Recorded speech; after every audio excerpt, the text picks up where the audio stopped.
Hi, this is Scott Murray, and welcome to the Daily Economic Market Chat for Tuesday, December 27th, 2022. It's great having you with me here today, and hope you all are enjoying a good holiday season. Weather clearly has been a disruption, especially in the northern part of the country. But when we look at retail sales numbers, we actually are getting good news.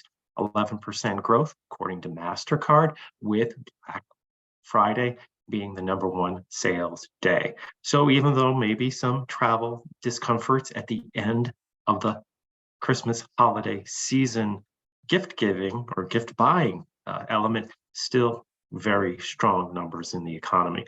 And when we start looking at the other readings we're getting, we're seeing some positive numbers. Let's quickly go through some of the numbers that we've seen over the last several days. And what I would kind of bring your attention to is confidence.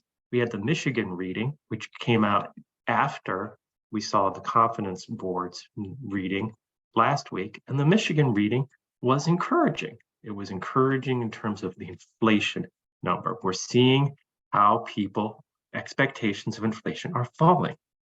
5, 10 years down under 3, 1 year now drifting to 4.4%. The market is still expecting inflation to come in around 2% year over year. When we look at the tips, it's the numbers that provided for the Treasury protected security and compare it to the nominal. Still, we see that it's lower, but we're starting to have our own expectations further. We see new housing, actually a sharp increase. Haven't talked about housing being an increase in a long period of time, up 6%, coming in at 640,000.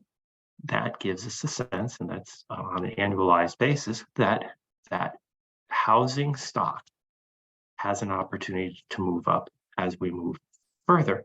And in terms of pricing, it's stabilizing. We use the CoreLogic 20 city index month over month, down only 50 basis points. Expectations was 1%.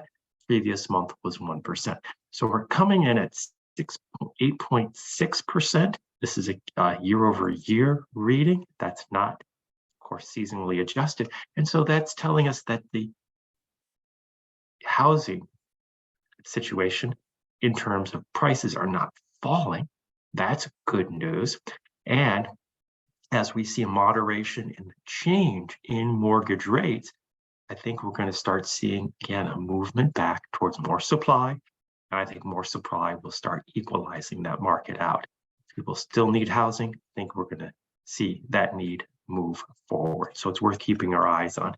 And the other number, and we're talking here about China and exports and global demand, we're seeing better movements. We saw the smallest goods trade deficit. Yes, US has a deficit. We see the smallest in roughly 2 years. When we look down into the details, we are seeing an improvement in the exports. They're not as weak as they've sort of seen, so there's a little bit of help there, particularly as the automotive segment moves away. Imports are a little slower, so that drag, right, that drag from imports on the economy is going to be less. That's actually should be good news for the GDP reading, which is really kind of at the crossroads as we move forward, is what that GDP now sort of reading is going to look at. So as we think about the fourth quarter and we start thinking ahead, the momentum of the economy, we've got good sales for Christmas, good consumer. We've got good numbers from the trade deficit. And so I think that's going to start working its way through to even a little more optimism about GDP. Clearly, the market's going to have a drag on it, and not surprising to see that drag continue to work through the economy as we move into next year. Yeah, soft landing is still in the cards, but maybe a little better than expectations. So roughly coming in at almost 4% for the fourth quarter, and that 4% I think will lay some significant and movement as we start the year. And with the start of the year, we'll see companies less willing to lay off workers.